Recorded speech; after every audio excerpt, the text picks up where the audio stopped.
Hello and welcome to episode 4 of my Sunday Slow Stitch series. For those of you who would like to catch up or who are new, I've put the links to the previous episodes in the description below. We briefly touched on the French knot for the dot on the letter I, and I want to revisit that today and shine a light on it because it's an absolutely wonderful stitch to have in your arsenal, and I want to give it a creative twist.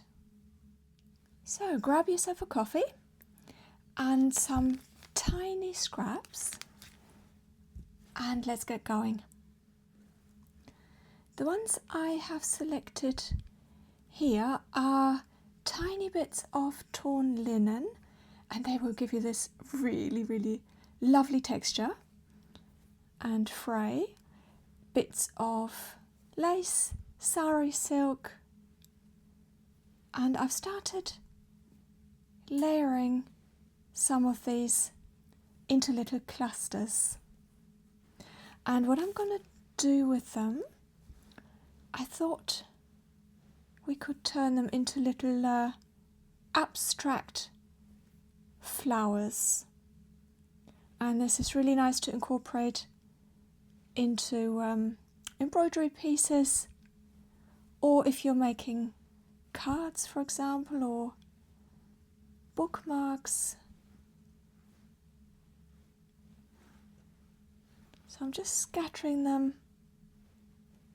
on the piece here, and actually what I've forgotten, sorry, I will put this underneath because when I had a little practice I thought this was just a little bit too thin and it needed a little bit more structure to it, and having another piece on top will stabilize things like it did here for the embroidery. So you could prepare this piece, lay it all out before, placing it on your stitch scroll. So I'm using a little dab of sew line. This is a washable glue stick, and it helps to temporarily keep things in place. It's really handy, and you can reposition things, which is very helpful.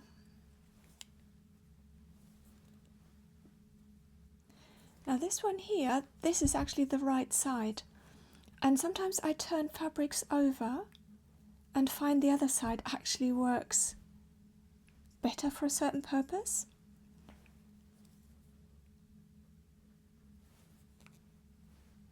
So never underestimate the wrong side of a particular fabric. I've selected a few threads, and these are 8 weight by Aurifil, and they are part of the collections that Aurifil sent me when I started this series. So thank you very much, Aurifil.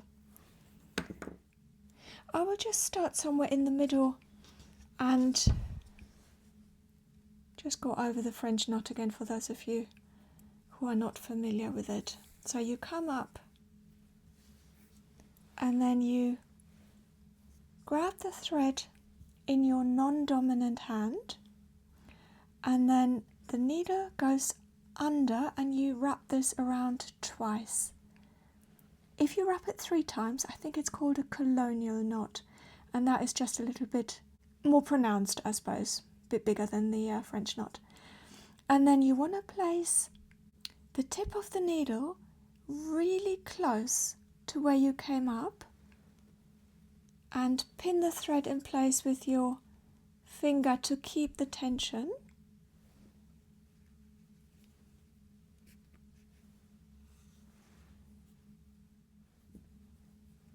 Sorry, the cursor filming.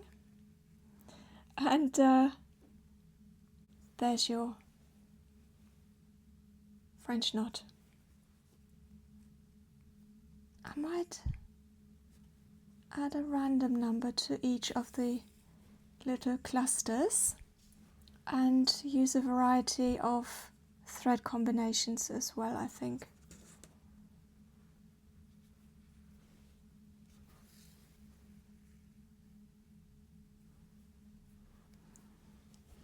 Just going to move over to this one.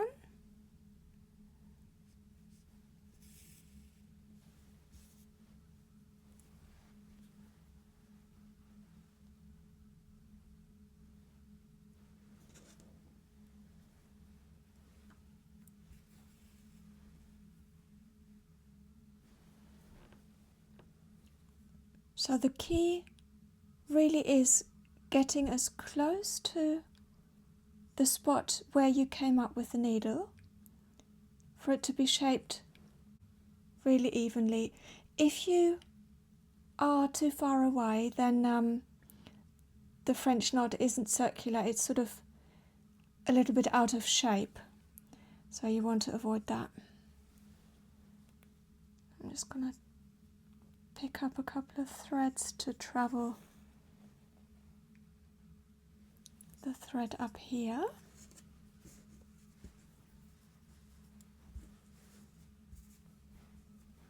So you can actually add a few pins. I was a bit lazy doing that.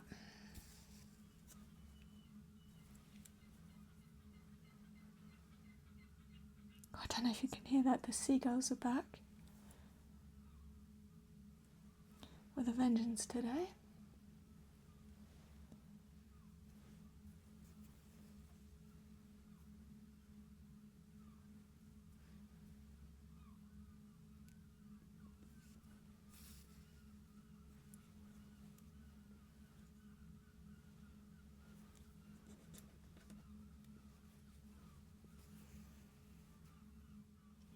I'm going to leave this thread and we'll pick it up later. So I've switched to a darker magenta.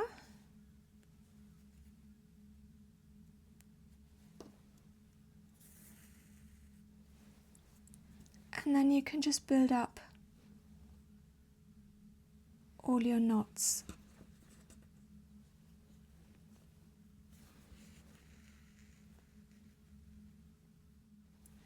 And I'm going to add a few just dotted around in the middle as well.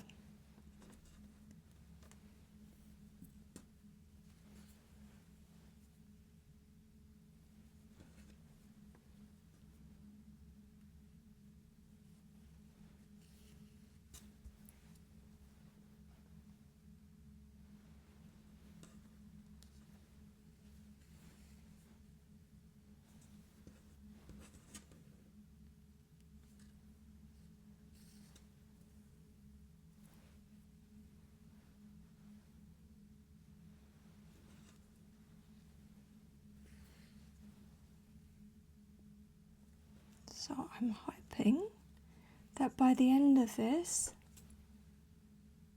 these little clusters will look like a little bouquet of abstract flowers. And I might try with this longer piece. This is actually sari silk. So I've got different options. I could use the split back stitch from episode 2, and just do a few lines as if they were stems from the flowers, and then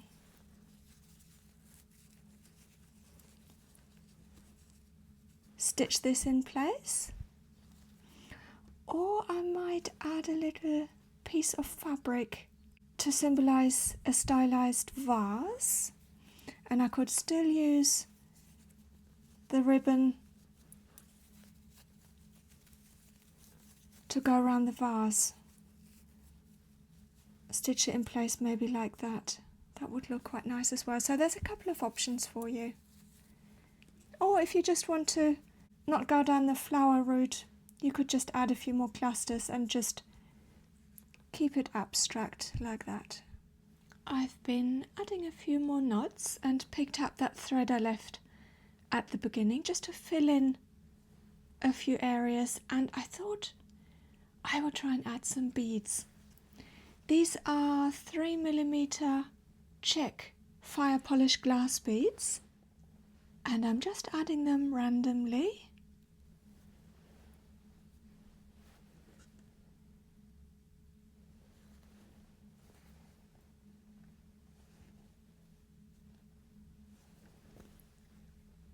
And just picking up a couple of threads to stitch them in place.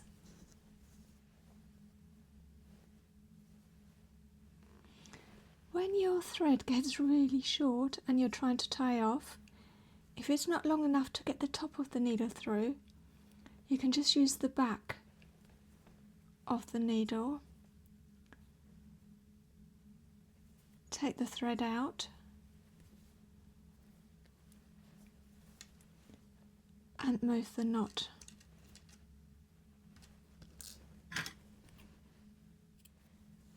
I bet by the end of this you'll be able to do the French knot in your sleep.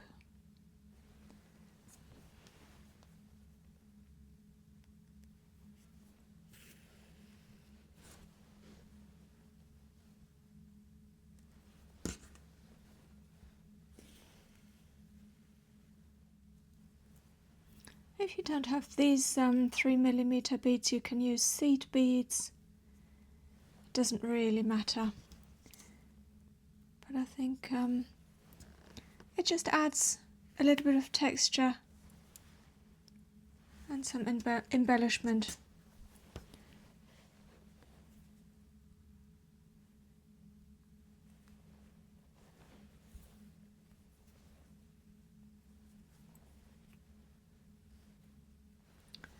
So I've decided to go with a rectangular piece of fabric for a stylized vase. And I don't mind at all that it is coming down here a little bit off the base piece. I think that is perfectly fine.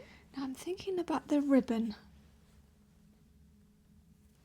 that I'm going to add.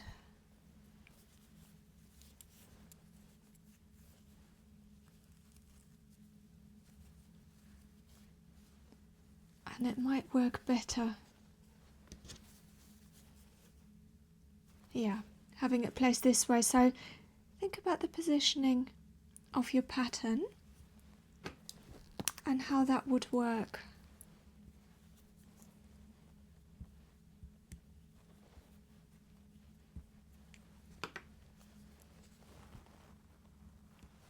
I'm going to go with some light thread to outline that.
I've got this little piece of sari silk ribbon. If you haven't got this, you can use any other ribbon. I'm sure that would work just the same. And what I'm going to do, the width of my vase,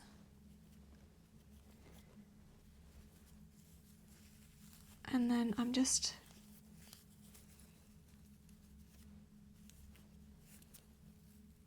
I guess it's a half knot, adding that. And then I will stitch over this to stitch it in place. So I'm actually going to use some pins this time, I think.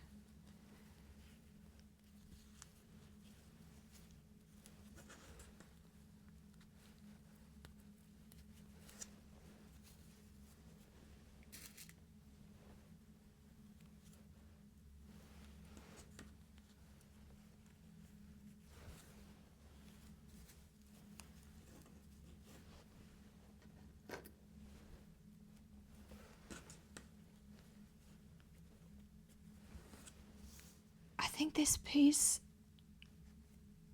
is quite characteristic of how I design when I stitch, because a lot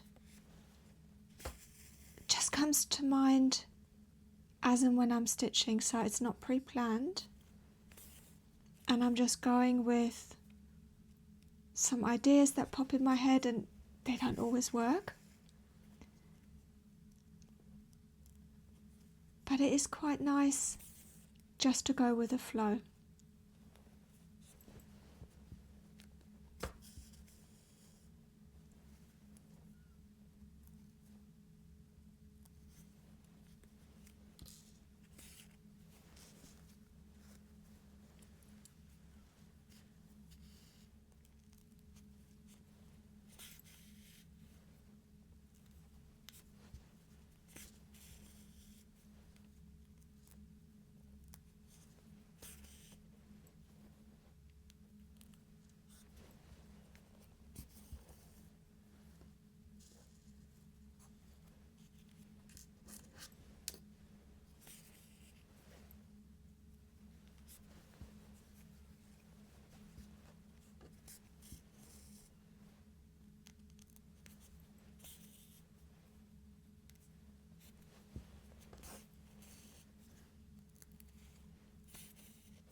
I don't want this to get too wide. I'm going to just tuck this under a little bit.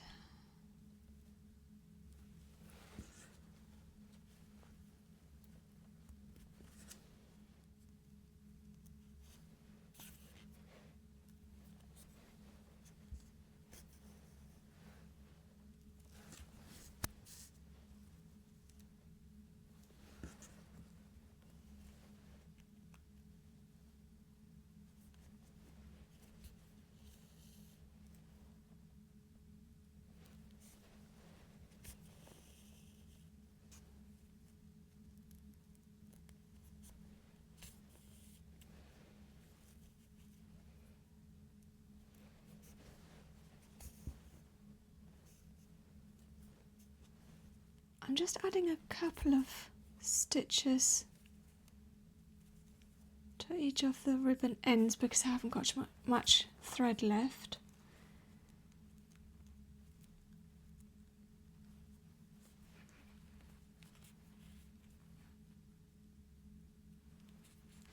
And then I will trim them.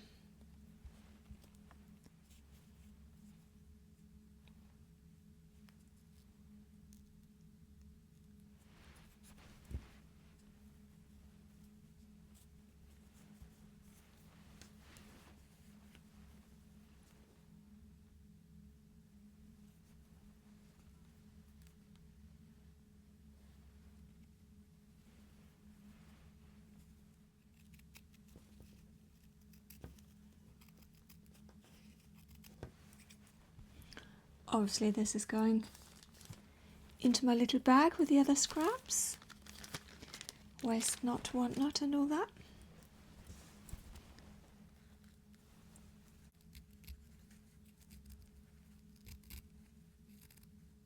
And that's the finished section for today.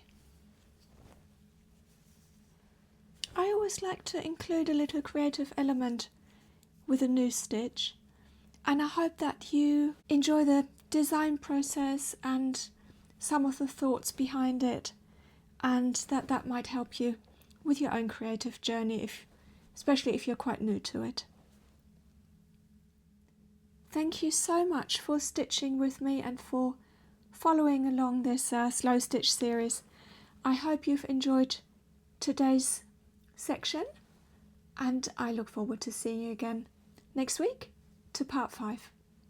Thank you very much, have a good week, and happy sewing.